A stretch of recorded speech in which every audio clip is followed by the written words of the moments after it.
Yo semuanya. Pada tanggal 16 Juni kemarin, AMD udah resmi mengangkat NDA untuk motherboard B550, yang artinya adalah motherboard B550 ini udah resmi rilis di pasaran. Nah, tapi selain itu, AMD juga mengumumkan sebuah informasi yang nggak kalah penting, yaitu mengenai spesifikasi, harga, dan tanggal rilis untuk prosesor terbaru mereka, yaitu keluarga Mati seri Fresh. Nah, di video ini gue akan coba membahas mengenai kedua hal itu. Mulai dari pendapat gue mengenai rilisnya motherboard B550 dan informasi resmi untuk Mati seri Fresh, sampai ke beberapa hal yang juga membuat gue sedikit kecewa terhadap rilisnya motherboard B550 dan update terbaru dari Mati seri Fresh ini. Sebelum gue mulai, bagi lo yang tertarik dengan berita seputar teknologi, gue sangat menyarankan lo untuk subscribe dan menyalakan tombol lonceng, supaya nanti kedepannya lo bisa dapetin update terbaru seputar teknologi dari gue secara real time. Oke? Langsung aja kita mulai, let's go!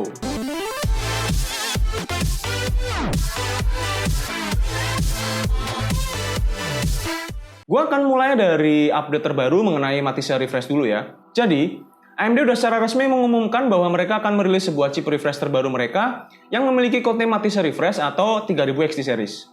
Nah, sebetulnya AMD memunculkan chip ini itu kalau menurut gue adalah sebagai bentuk respon terhadap prosesor 10th Gen terbaru dari Intel. Dan di sini AMD sangat terlihat tidak ingin menggunakan senjata utamanya terlebih dahulu, which is Zen 3, untuk menghadapi produk terbaru dari Intel.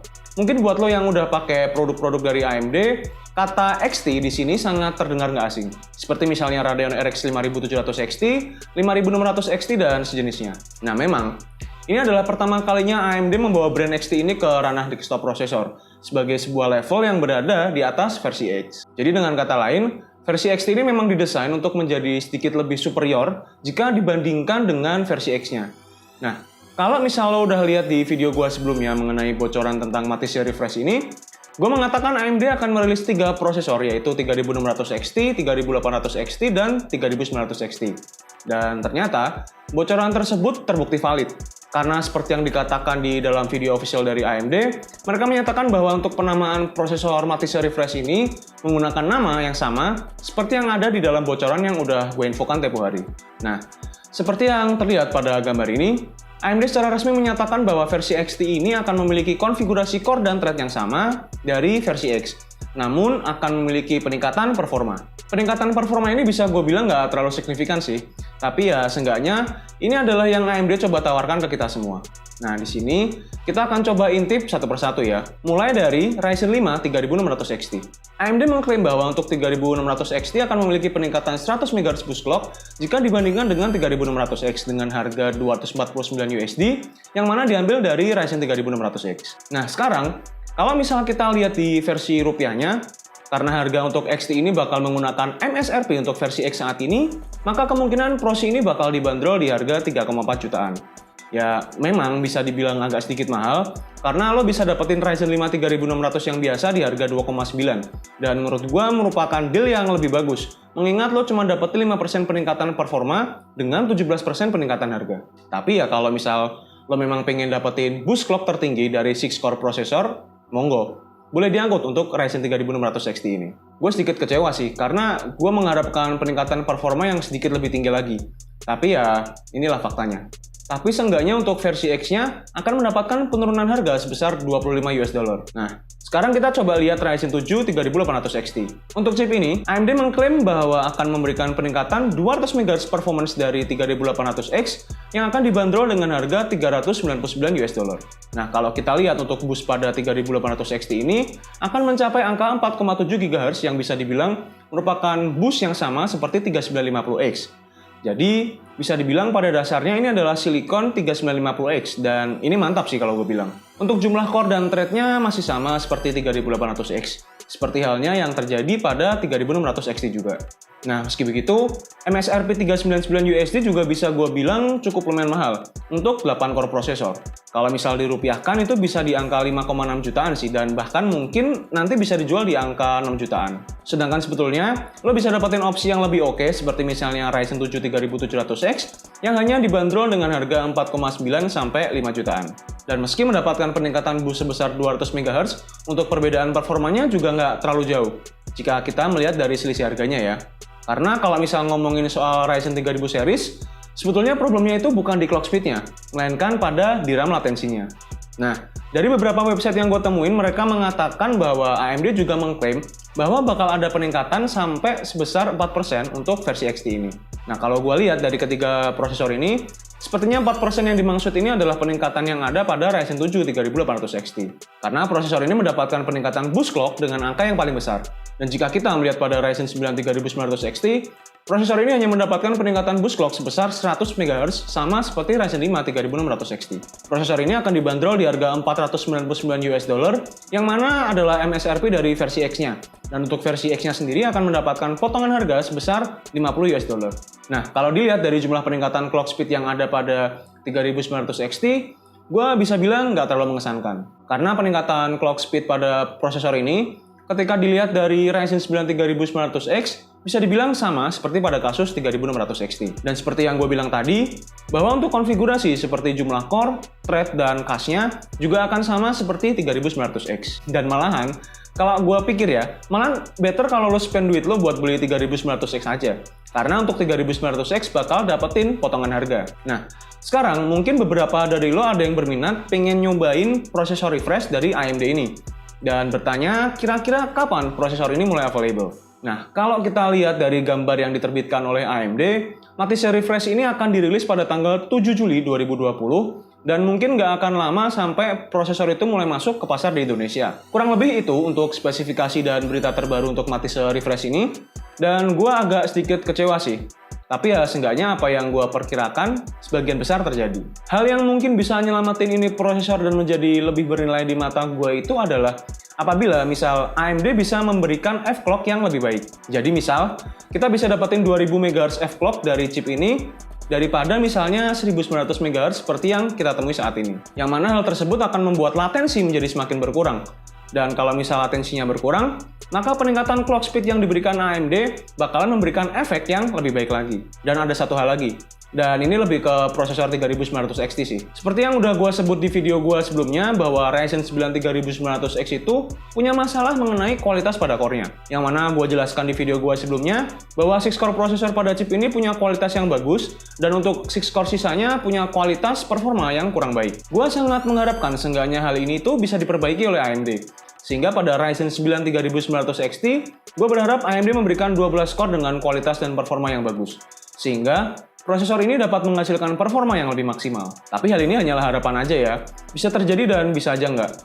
Dan sepertinya sih enggak sih. Tapi ya namanya berharap, nggak ada salahnya kan? Karena kalau AMD dapat memenuhi hal tersebut, maka prosesor 3900 XT akan mendapatkan sebuah value yang lebih baik lagi selain daripada boost clock yang diberikan oleh AMD. Dan misal nanti gua nggak bisa dapetin sampel dari AMD pun, kemungkinan gua akan membeli prosesor ini dan melakukan testing sendiri untuk mencari tahu mengenai hal ini. Jadi gue sangat menyarankan lo untuk subscribe dan klik tombol lonceng misal lo belum lakuin, supaya lo bisa dapat notifikasi pada saat gue udah mendapatkan prosesor ini di tangan gue. Nah, sekarang masuk ke motherboard B550. Setelah menunggu cukup lama, akhirnya motherboard B550 ini dirilis juga. Nah, di sini mungkin gue belum bisa melakukan review ya mengenai motherboard ini. Karena jujur, gue masih nunggu rotasi sampel motherboard ini, dan kemungkinan gue baru bisa coba untuk review itu di bulan Juli. Tapi anyway, gue udah buat 3 video yang membahas mengenai B550 ini. Dan di sini gue akan coba sedikit sharing mengenai opini gue. Kalau lo cari di YouTube, udah banyak banget yang review motherboard B550 ini. Dan dari hasil review tersebut banyak terlihat bahwa B550 bisa mengalahkan X570 dalam hal VRM thermal performance dengan harga yang bisa dibilang lebih murah. B550 ini juga sebetulnya memiliki banyak kesamaan dengan fitur-fitur yang ada pada motherboard X570. Dan faktanya, satu-satunya perbedaan terbesar yang terlihat di sini itu adalah bahwa di motherboard B550 lo nggak dapetin PCIe 4.0 pada chipset. Nah, kalau nggak salah juga, lo dapetin 20 PCIe 4.0 lanes langsung ke CPU buat third-gen Ryzen dan 4 untuk chipset. Nah, jadi untuk X570 lo dapetin ekstra 4 itu, dan di B550 lo nggak dapetin. Koreksi gue ya kalau misalkan gue salah. Poinnya adalah kalau lo dapetin 20 lanes, itu udah cukup banget sih buat satu kartu grafis dan satu X4 PCIe untuk M.2 SSD. Nah, sekali lagi koreksi gue kalau misalkan gue salah ya. Karena mungkin aja lo cuman cukup pakai itu buat kartu grafis aja. Tapi sih gue yakin bahwa buat sebagian orang, nggak terlalu terasa perbedaan antara B550 dan X570. Dan bahkan mungkin bagi beberapa orang, B550 terlihat mengalahkan X570 terlebih pada VRM thermal performance-nya. Ada yang sedikit gue sayangkan di sini. dan itu adalah mengenai harga dari motherboard ini. Gua sebetulnya berharap untuk motherboard ini itu dibanderol dengan harga yang lebih murah lagi. Seperti misalnya untuk ASRock Taichi yang akan dibanderol di harga $300 untuk MSRP-nya, yang sebetulnya gue berharap harganya itu bisa sedikit lebih bersahabat lagi. Tapi emang sih kalau misal kita melihat dari build quality, terus kemudian peningkatan fitur yang diberikan pada seri B550, gue bisa memakluminya karena peningkatan harga ini sebanding dengan apa yang bakal kita dapatkan. Dan memang ini bisa menjadi alternatif yang lebih murah untuk X570 terlebih buat PC builder yang memiliki budget minim, tapi pengen dapetin motherboard dengan kualitas yang mendekati X570. Nah, ngomongin soal harga, seenggaknya gambar ini adalah merupakan list MSRP dari semua brand yang gue tahu mengenai motherboard B550 ini. Dan mungkin nanti ke depannya, harga dari B550 ini juga bakal turun, karena biasanya ketika sebuah produk itu pertama kali rilis, harganya memang bisa dibilang cukup tinggi. Nah, kemarin, gue sempat browsing di internet dan menemukan sebuah pengelompokan yang mungkin bisa berguna buat lo ketika misalnya lo bingung untuk mengambil B550 dari brand apa. Kalau lo cari B550 yang memiliki Wi-Fi 6, motherboard ini adalah motherboard yang mungkin bisa jadi pertimbangan buat lo beli. Dan di sini, gue juga menyertakan untuk MSRP-nya. Lalu kalau lo cari B550 yang memiliki M.2 PCIe 4.0 X4 sebanyak 2 atau lebih, lo bisa pilih Gigabyte B550 Aorus Master. Kalau lo cari B550 yang memiliki SATA port dengan jumlah 8 atau lebih, lo bisa pilih ASRock Taichi. Lalu kalau misal lo cari B550 yang memiliki 3 atau lebih untuk USB 3.2 Gen 2 rear panel, lo bisa pilih motherboard ini. Kalau lo cari yang ada Thunderbolt 3-nya, lo bisa pilih Gigabyte B550 Vision D. Tapi kalau soal motherboard yang secara overall sangat disarankan untuk dipantau, gue bisa rekomenin beberapa motherboard ini. Yang pertama adalah Gigabyte B550 Vision D. Karena motherboard ini merupakan satu-satunya yang memiliki Dual Gigabit Ethernet dan Wi-Fi 6 dan juga merupakan motherboard yang memiliki 2 slot PCIe 4.0 dari prosesor. MSRP-nya sih lumayan, yaitu di $260 lah. Lalu gue juga menyarankan untuk mempertimbangkan Gigabyte B550 Aorus Master karena motherboard ini tuh memiliki konfigurasi yang sangat menarik. Untuk mendukung 3 full PCIe 4.0 X4 slots pada motherboard, Gigabyte membagi CPU lanes menjadi X8, X4, dan X4, dan mendorong 2 yang terakhir untuk storage. Ini adalah di atas PCIe 4.0 X4 yang udah berasal dari CPU, sehingga slot PCIe 4.0 utama menjadi hanya X8 ketika slot M.2-nya digunakan. Tapi ini trade-off sih, dan untuk MSRP Mobo ini dibanderol di harga $280. Lalu ada juga dari ASRock yaitu Extreme 4. Gue memilih B550 Extreme 4 karena 2 alasan utama. Pertama, harganya lebih terasa B550 daripada yang lainnya, yaitu di sekitar $185. Dan yang kedua adalah Extreme 4 memiliki filosofi desain yang berbeda, dan cukup menarik untuk dilihat. Ketika kita ngomongin soal harga murah dari beberapa motherboard B550, lo bisa ngarepin apa? Port SATA terbatas, konektivitas yang buruk. Well, B550 UD3H adalah satu-satunya motherboard di bawah eponim Ultra Durable Line dari Gigabyte. Tapi dengan harga $95, motherboard ini dilengkapi dengan esensi dasar untuk platform Zen 2, yaitu PCIe 4.0 X4 M.2 slot, Realtek Gaming 8118 Dragon Ethernet, Base ALC 887 audio codec, DVI-D, dan HDMI video output. Nah, kira-kira itu yang bisa gue sampaikan saat ini. Apabila ada sesuatu yang terlewat, lo bisa tulis di kolom komentar. Dan gue sangat penasaran mengenai pendapat lo mengenai Matisha Refresh dan B550 ini. Lo boleh banget share opini dan pendapat lo di kolom komentar. Dan bagi lo yang tertarik mengenai update terbaru seputar teknologi, gue sangat menyarankan buat lo untuk subscribe apabila lo belum subscribe. Dan jangan lupa untuk tekan tombol loncengnya, supaya nanti ketika gue ada upload info terbaru lagi di depan, lo bisa dapetin informasi tersebut secara real time. Oke, segitu dulu ya. Sampai jumpa lagi di video gue selanjutnya. Bye-bye. Terima kasih telah menonton video ini. Kalau kalian merasa video ini berguna buat kalian, jangan lupa untuk subscribe channel gue ya. Thank you.